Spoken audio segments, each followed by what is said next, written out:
Eric and I have been together 5 years, married for 3, and for most of that time, I thought we had something real. We didn't fall for each other on a dating app or through some mutual friends. Our story started in the weirdest way possible, locked in the storage room of an art gallery when the security system glitched out. Just the two of us, stuck for over 2 hours, sitting on the cold floor surrounded by sculptures wrapped in plastic, sharing his sad little protein bar. It should have been miserable, but it wasn't. We talked non-stop, everything from dramatic Baroque art to the strange pets we had as kids. By the time maintenance finally got us out, it felt like we already knew each other. He smiled and said getting stuck like that was the best kind of bad luck, then asked for my number like it was the most natural thing in the world. Since then, things were mostly good. We bought a cozy little house a couple of years ago, made some solid friends, and built a life that looked decent from the outside. Last weekend was my birthday. And for the record, Eric has always made my birthdays feel like a big deal. The year before, we did a surprise trip to Shenandoah. Before that, he threw a beautiful dinner with everyone I loved. So when he told me a few weeks ago that he had a mandatory work retreat that just happened to fall on my birthday weekend, I was crushed, but I tried to be mature about it. He looked genuinely annoyed, kept saying his boss was being unreasonable and there was no way out of it. He promised we'd make up for it later, maybe with a little trip, just the two of us. I took him at his word. I mean, why wouldn't I? The night before he left, he gave me a tiny box with a pair of earrings, apologized again for missing my birthday, and kissed me like he meant it. I even helped him pack. Folded his boring business casual clothes. Watched him pack his laptop. He even brought those cringy group activity shirts his company hands out. I was right there, making sure he didn't forget anything. Thinking about it now, it makes me sick. So the weekend came. And I spent it alone. I ordered some takeout, watched way too much TV, and FaceTimed my parents. My mom asked if Eric had something planned for me, and I told her he was away for work. She looked kind of surprised, but didn't push it. I didn't know what she was thinking. Not yet. Monday, he came back like nothing had happened. He brought me fancy chocolates and a tiny bottle of wine, said they were from the resort. Started talking about long meetings and awkward team-building games, like the guy just got back from corporate hell. He seemed tired, maybe a little guilty, but mostly normal. I didn't suspect anything. Until Cynthia texted. We're not close, just friendly enough to swap memes or chat at parties, so when she messaged me out of nowhere saying, "Hey, call me when you're alone," I didn't think much of it. I figured something embarrassing happened or she needed to vent. When I called, she was weirdly quiet. First thing she asked, "Is Eric home right now?" I told her no. Then she hesitated before saying, "I wasn't sure I should bring this up, but I saw something on Instagram, and I think it might matter." I recognized Kathleen. I didn't get it at first. Recognized her where? She sighed. Someone I follow posted a poolside story from a spa this weekend, totally casual. But I swear, Eric and your sister are in the background. She sent me the video. 10 seconds. That's all it took to flip my whole world inside out. There they were, clear as daylight. Eric and Kathleen. My husband. My sister. He had his arm around her like they'd done this 1,000 times. She leaned into him, all cozy and relaxed, while he rubbed her back. They were laughing like nothing in the world could touch them. Like I didn't exist. And me? I was sitting at home with cold dumplings and reruns, thinking he was trapped in some beige conference room. I watched that clip again and again, hoping maybe, somehow, I was wrong. But it was them. No question. Eric was even wearing the same stupid vest I helped him pack. Kathleen? She had on the earrings I gave her last Christmas. I swear, you couldn't script this level of betrayal. The worst part? They weren't hiding. They were out there, in public, all smiles and affection, like they had nothing to be ashamed of. It wasn't some drunken slip. It was intentional. It was planned. And I never would have known if some girl I barely talked to hadn't posted a casual spa story that happened to catch them in the background. I dug into our joint bank account and found a $1,200 withdrawal from the Friday before. No note, no label, just gone. Then I checked Eric's personal account, the one I sometimes dip into if something urgent comes up. Clean. Nothing odd. That's when I remembered my birthday money. Every year, my grandma sends me $800 in cash, old school, I know, and I'd tucked it into my wallet, planning to deposit it later. When I checked, it was gone. Gone. At that point, I called the spa and pretended I needed a receipt for work reimbursement. The woman on the phone was super helpful. She found the reservation right away. Eric's name. Romantic getaway package. 2 guests. $1,150 total. Paid in part with $800 in cash, and the rest charged to a card. That was my money. The leftover $1,200 he yanked from our joint account? Must have gone to cover the credit card balance. He took my birthday cash, the money my grandmother gave me, and spent it taking my own sister to a spa on my birthday weekend. I waited until he got home. I didn't say anything. Just handed him my phone and showed him the video. He stared at it. All the color drained from his face. Then he flushed red like he was about to explode. He tried to come up with something, said Kathleen was having a rough time, that he was just trying to support her. Just trying to support her. I didn't say a damn word. I opened up the spa reservation on my phone and held it out for him to see. Didn't say a word at first, just waited. Then I asked straight up, "Where's the birthday money my grandma gave me?" And that's when something inside him just flipped. His whole expression changed, went from startled to stone cold. He didn't even try to deny it. He admitted it. Said he took the money. Said it like it wasn't a big deal. Then he just laid it all out. He and Kathleen had been sneaking around for months. And while I was sitting there, trying not to fall apart, he laughed. Like actually laughed. I was crying, and this man had the nerve to say I never deserved a gift in the first place. Said at least Kathleen knows how to keep a man happy. I didn't yell. Didn't curse. I just turned around and walked straight to our bedroom and slammed the door so hard the frame shook. A few minutes later, I could hear him in the living room on the phone, probably warning Kathleen that I'd found out. That was 3 days ago. I haven't said a single word to him since. He's tried to talk, shifting between defensive rants and half-hearted apologies, like he's just picking whichever approach might work that minute.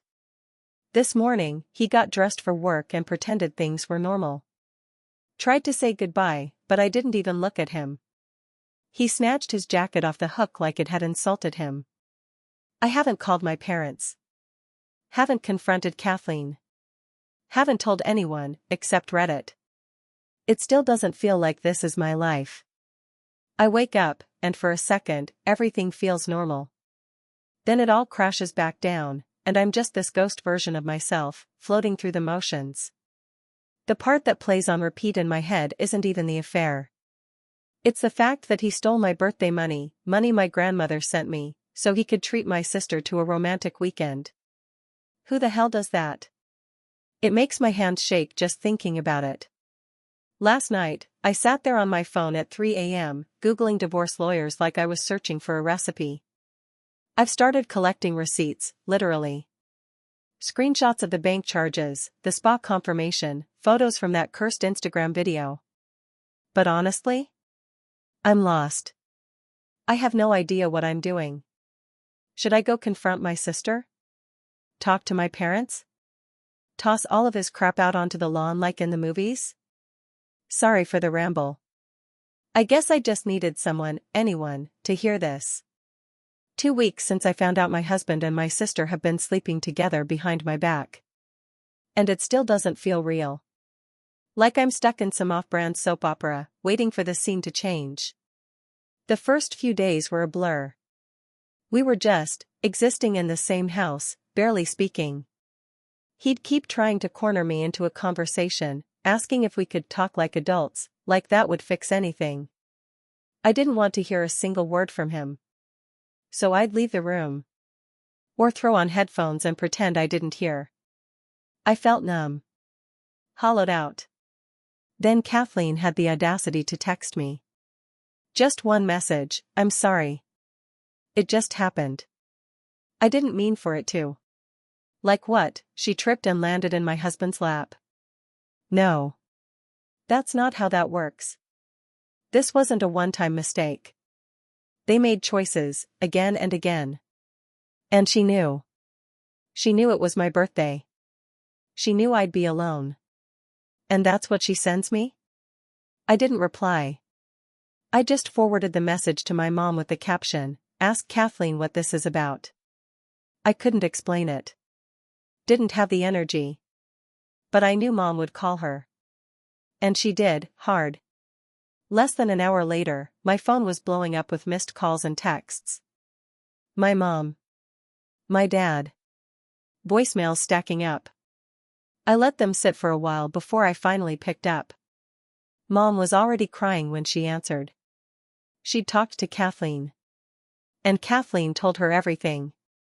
That they'd been sneaking around for months. That they'd caught feelings. I confirmed it. Told her about the Instagram video.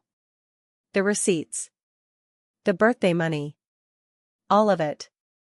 There was this long pause on the line. Then Mom asked if she should come over. I told her no, I needed space. Then my dad called. That one cut deeper.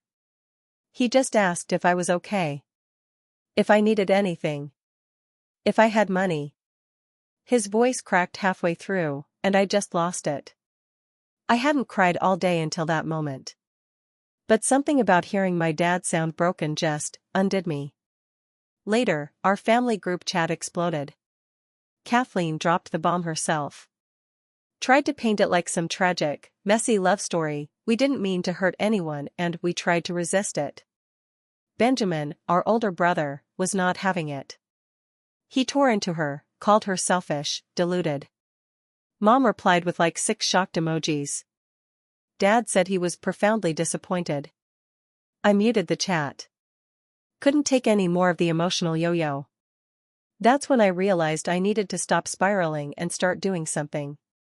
I reached out to a friend of mine who works at our bank and told her, lightly, that things at home were rocky, and I needed help figuring out where we stood financially. She helped me go through our accounts. And turns out, the spa trip? It wasn't even close to the full story. Eric had been covering his tracks for a while. Small withdrawals labeled groceries, yet our fridge stayed empty.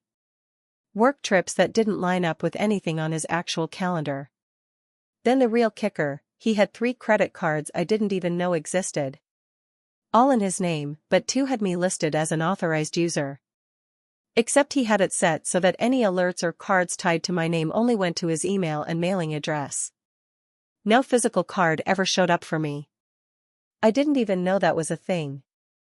But when my friend pulled the statements, it was all there. Restaurants I'd never been to. Weekend Airbnbs I definitely hadn't stayed at.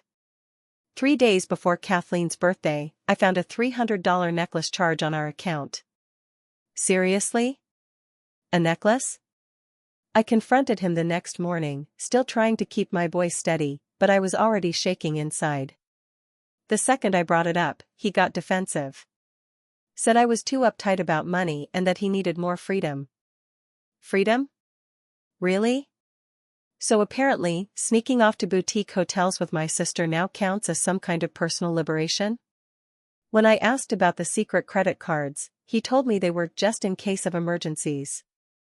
Oh sure, romantic spa weekends and overpriced jewelry are clearly emergencies now. That's when I lost it.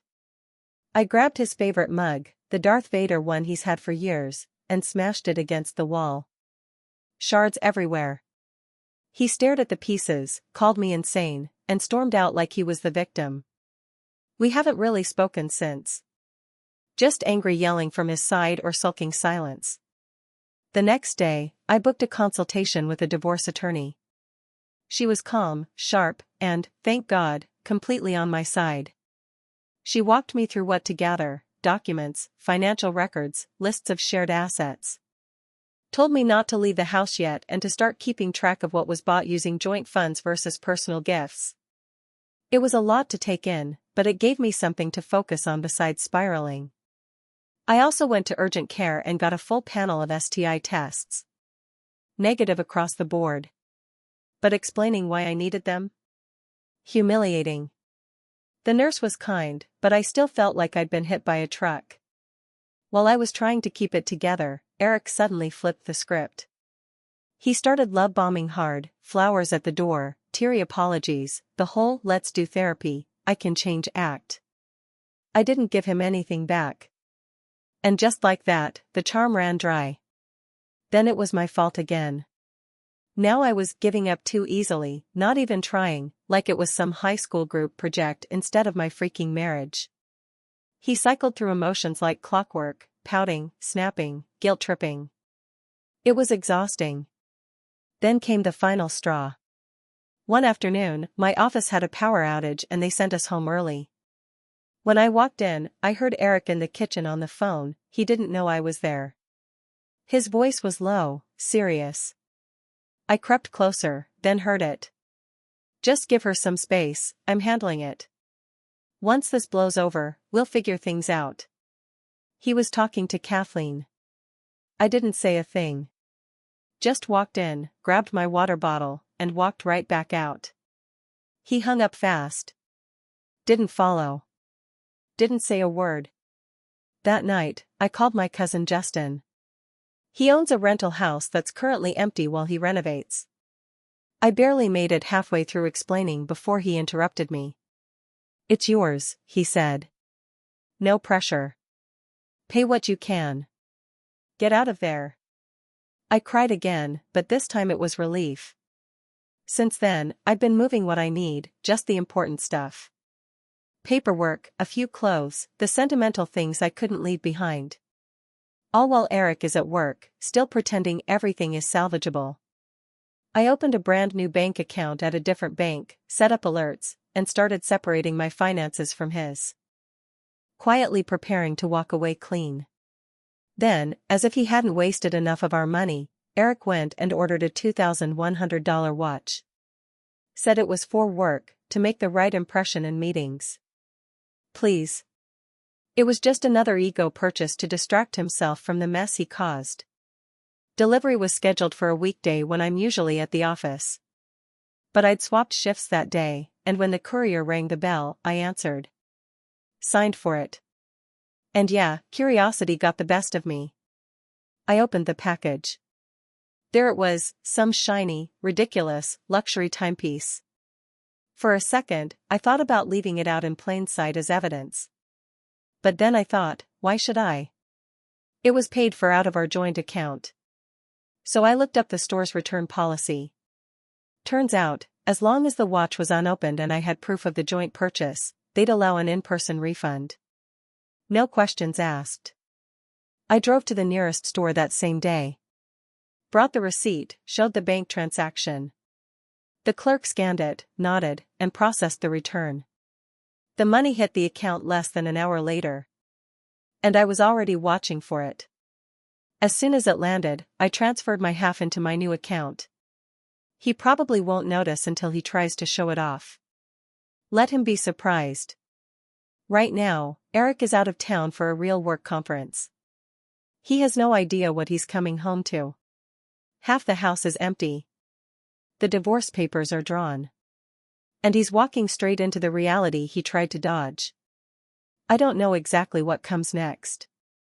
I'm scared. I'm angry. But I'm also ready. And that means something. It's been about a month since my last update, and a lot has happened. When I left off, I was getting everything in place, moved most of my stuff to Justin's rental, returned the watch, and had the divorce papers ready. And then, I did it. The morning Eric was due back, I did one final sweep of the house. I only took what was mine: clothes, personal items, family keepsakes. I left most of the furniture, except for my grandmother's old reading chair, something passed down through generations. I couldn't leave that behind. On the kitchen table, I left the divorce papers. Right on top, I put a handwritten note. You were right. I don't know how to keep a man happy. But apparently, neither does my sister.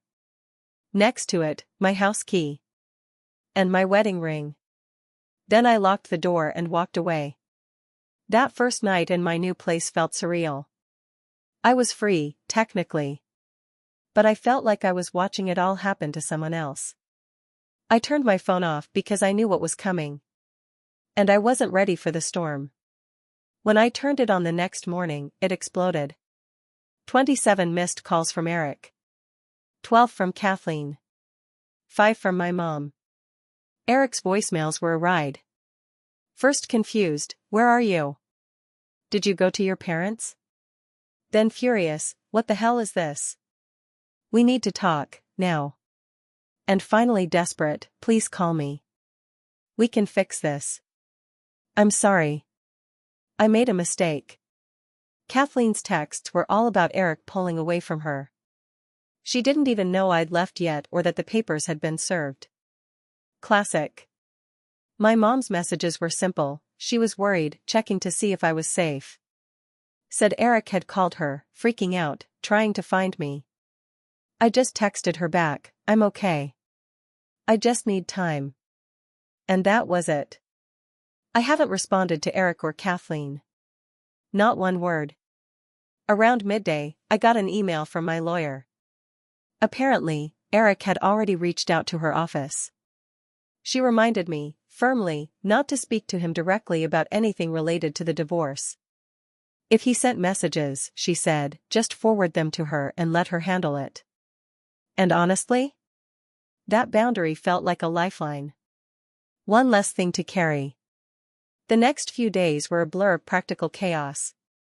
I had to set up utilities at the new place, update my address on every platform I could think of, and make sure HR at work had my new contact info. Meanwhile, Eric kept doing this back-and-forth routine, blowing up my phone with texts and calls, then disappearing for hours like he was punishing me with silence. I didn't answer any of it. I just kept documenting everything.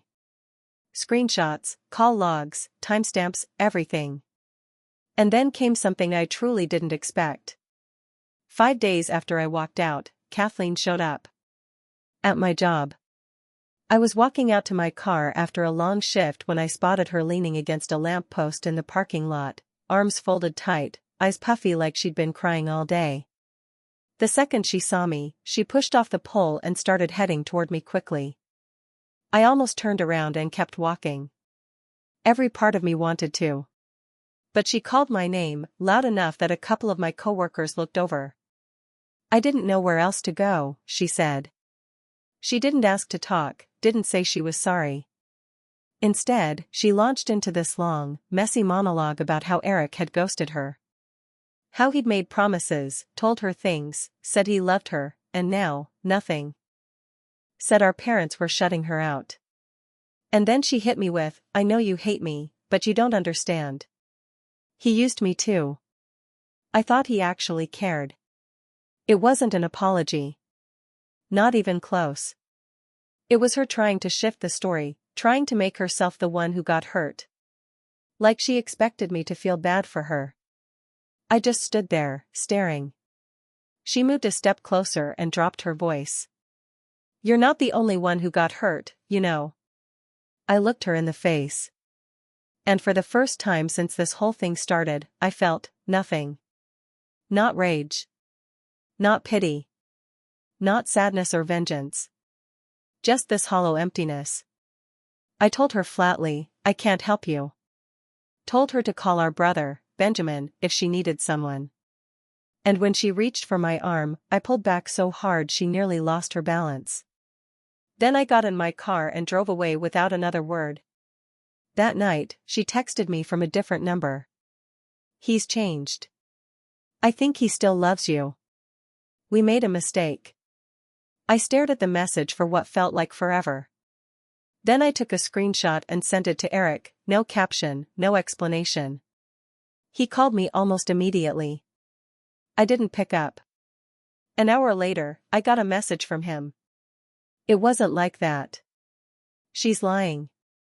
I never loved her. It was just physical. Please talk to me. I forwarded that to Kathleen. Again, no words. Maybe that was petty. But part of me wanted them to see each other clearly, the way I now saw both of them. Let them feel even a sliver of the betrayal they handed me. A week later, my lawyer got served with Eric's official response to the divorce. He was contesting everything. He challenged the property division, claimed I abandoned the marital home, and disputed the grounds for the divorce. My lawyer told me not to panic, this was standard legal posturing. She said they almost always start aggressive, then negotiate down. But what Eric didn't realize was that I'd been keeping receipts, literally. I had records of every shady financial transaction, texts, screenshots, photos of him and Kathleen together, recordings of his own words admitting what he'd done. Even a few written statements from people who saw it with their own eyes. My lawyer was confident. More than that, she was ready. 2 weeks after I'd left, I finally sat down with my parents in person. They looked exhausted. Dad hugged me for what felt like 10 full minutes. Mom kept dabbing at her eyes with a tissue she'd clearly been using all day. They told me they'd spoken with Kathleen multiple times. She was crashing at Benjamin's house, but apparently, that wasn't going well. Kept insisting she and Eric had a real connection, like that somehow excused any of it. Benjamin's wife was close to kicking her out entirely. I told my parents where things stood, about the divorce, my new place, my plans. Tried to reassure them that I was okay.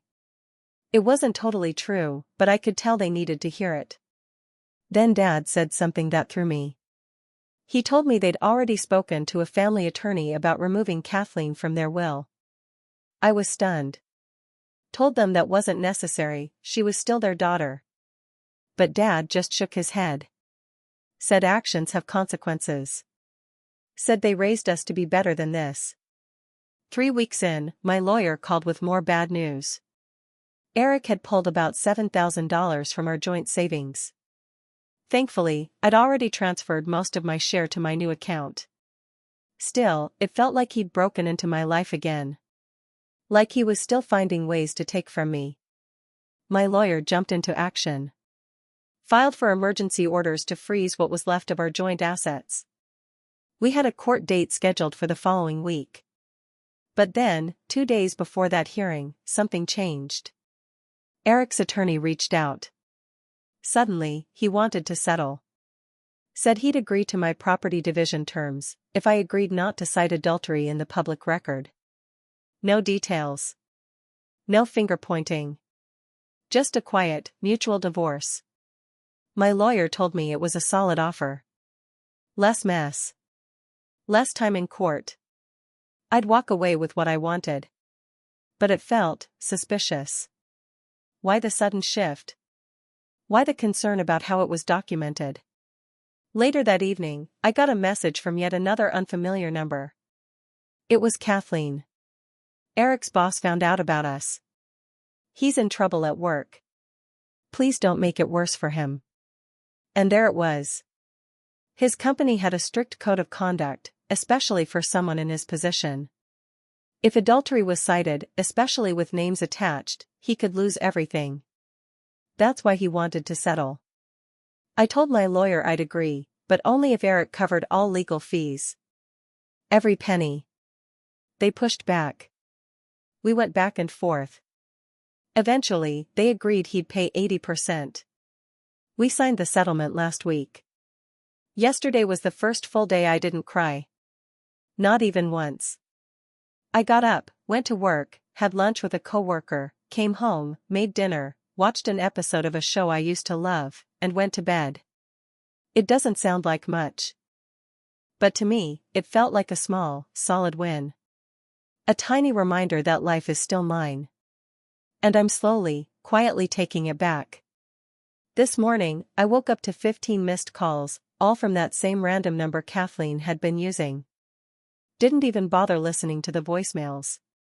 At this point, there's nothing she can say that I haven't already heard or imagined. Excuses don't mean much when the damage is already done. Later that afternoon, I was halfway through grocery shopping when I got an email that made me freeze in the cereal aisle. Not from Eric, and not even directly from his company's HR. It was their legal department. Apparently, Eric had told them I was spreading false rumors about him at work, including allegations of infidelity. The email was framed as a friendly fact check, like they were just doing their due diligence. But I knew exactly what it was: damage control. They said they were conducting a review and wanted to verify a few things. I stood there, just staring at my phone, with a box of frosted mini wheats in one hand, feeling like the floor had dropped out from under me. I must have looked completely out of it because an employee asked if I was okay. I nodded and walked away without grabbing anything else. As soon as I got home, I forwarded the email to my lawyer. She called within 10 minutes. We put together a short, clear statement, nothing emotional, just the facts. We confirmed that I had filed for divorce based on documented evidence of infidelity.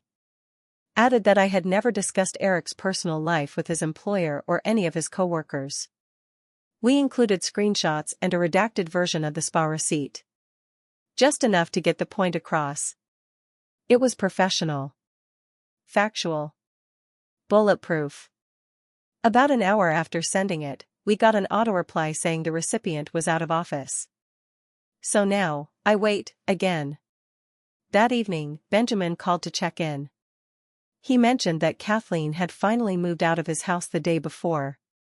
She's crashing with a friend now, though he has no idea who. Said she left a trail of chaos behind, makeup smeared all over the bathroom counter, a wine stain on the rug, and a burn mark in the guest room carpet from a straightener. Classic Kathleen. While we were on the phone, I got a notification. Eric had posted something on Instagram for the first time in weeks. It was a moody photo of a glass on a windowsill, paired with some dramatic quote about storms teaching you who you really are. I nearly laughed out loud. 6 weeks ago, that post would have wrecked me. Now? It just looked pathetic. This from the guy who told me I didn't deserve birthday gifts. The same man who stole my grandma's birthday money to sneak off with my sister. Now he's trying to reinvent himself as some brooding philosopher. I'm still staying at Justin's rental for now, but I've started apartment hunting. Nothing fancy, just something I can make mine. I've been scrolling through Facebook Marketplace for secondhand furniture and finally signed up for one of those meal kit delivery services, so I stopped defaulting to drive-through dinners. Tomorrow, I've got a final review meeting with my lawyer. She wants to double-check every line of the settlement before Eric signs next week, just to make sure there are no hidden debts or surprise accounts. She's been incredibly thorough, and I trust her. I know this isn't the end yet. The divorce still needs to be finalized, and there's more ahead. But every step forward feels like another string cut from the mess they made. Eric and Kathleen wanted to play grown-up games, now they get grown-up consequences. And to be honest, that feels like justice. I've gotten so many messages asking how things turned out, and I promised I'd come back with one final update when it was all said and done. Well, here it is. The divorce was finalized last month. Once Eric realized his job might be on the line, he backed down fast. Stopped fighting. No more objections, no more power plays. In the end, we stuck with the terms we'd originally laid out. I got to keep my retirement accounts and all of my personal belongings. He kept the house, but he had to refinance it in his name and buy out my share of the equity. We split what was left in the joint savings account, minus the $7,000 he had already withdrawn. And as agreed, he covered 80% of all the legal fees. It was expensive. It was draining. But it was fair. The most unexpected moment came the day we finalized everything at the courthouse. Eric sent a request through his lawyer, asked if we could speak for 5 minutes. My lawyer warned me not to. But I said yes, under one condition: we stay inside the courthouse, with people around. He didn't try to win me back. Didn't beg. He just said he knew how badly he'd screwed up and that he wanted me to know he finally got it. Then he asked if maybe, one day, we could be on speaking terms again. I told him probably not. Said I wished him well. It wasn't entirely true. I don't really wish him anything, not success, not failure. I just want him out of my life. For good. As for Kathleen, that's Messier. After Benjamin kicked her out, she floated from couch to couch, friends, acquaintances, whoever would take her in. But people caught on quickly. My mom said she'd stay up half the night drinking wine and crying about how unfair life was. But she didn't do anything to fix it. Eventually, she moved back in with our parents. That was about 3 months ago. According to Mom, it's been tense from day one. Dad barely speaks to her. Mom tries to play peacekeeper, but it's clearly wearing her down. Kathleen got a job at a call center and claims she's saving for her own place. But she still spends like nothing's changed, constant Sephora hauls, Uber Eats every other night. She sent me so many messages from different numbers it's borderline comedic. At first, it was all defensive. You don't understand what Eric and I had. Then it turned desperate. Please, I miss my sister. Just talk to me. Now it's just quiet resignation. I know you'll probably hate me forever. I haven't responded to any of them. Not one. My extended family knows something happened, but most don't know the full story. They haven't pressed me for details, which I appreciate. Though my grandma, the same one who sent me the birthday money that Eric used for their little spa trip, did corner me at Christmas. She put a hand on mine and said, "Whatever your sister did, forgiveness heals you more than it heals them." I just smiled and changed the subject. Because here's the truth. I don't need Kathleen's chaos back in my life. And I'm finally in a place where I don't want to burn down the past, I just want to walk away from it. Quietly. Completely. And for good. I love my grandma, I really do. But she doesn't get it. Some betrayals don't get erased with a hug, a prayer, and a warm plate of cookies. There are wounds you don't just patch up. Some of them change you permanently. As for me? I'm okay. Actually, some days I'm better than okay. 2 months ago, I moved into my own place. It's nothing fancy, a small one-bedroom, but it has great natural light and a little balcony where I drink my morning coffee like some kind of peaceful adult. It's mine. And that makes all the difference. Last week, I went on my 3rd date with someone new. We met through a mutual friend, he's a radiologist at the Children's Hospital across town. He knows the broad strokes of what I've been through and, shockingly, hasn't run off screaming. We're taking things ridiculously slow, like glacial pace, but I don't mind. It's just nice to be reminded that not every man is a liar in disguise. Some of them are steady. Gentle. Safe. That's something I didn't think I'd find again, not this soon. One of the biggest surprises in all this has been my relationship with my brother Benjamin. Growing up, we weren't especially close, 5 years apart, different schools, different planets, really. But when my world cracked open, he stepped in like a damn bulldozer, flattening anyone who tried to gaslight me. Apparently, when Kathleen tried to play the victim at a family dinner I wasn't even at, Benjamin cut her down so hard she left the table in tears. Now he calls me every week, just to check in. His wife? She's basically filled the role of sister since mine decided to torch that bridge. She brings over soup when I'm sick and sends me memes when I'm not. A few weeks back, I'd bumped into Eric at Target. Total accident, I was grabbing detergent, he was in the snack aisle. He looked like he wanted to say something, but I didn't give him the chance. Just nodded once, politely, and kept walking. Later, when I went to pay, the cashier told me someone had already covered my bill. $74 and some change. I knew it was him. I went straight home and donated that exact amount to a women's shelter.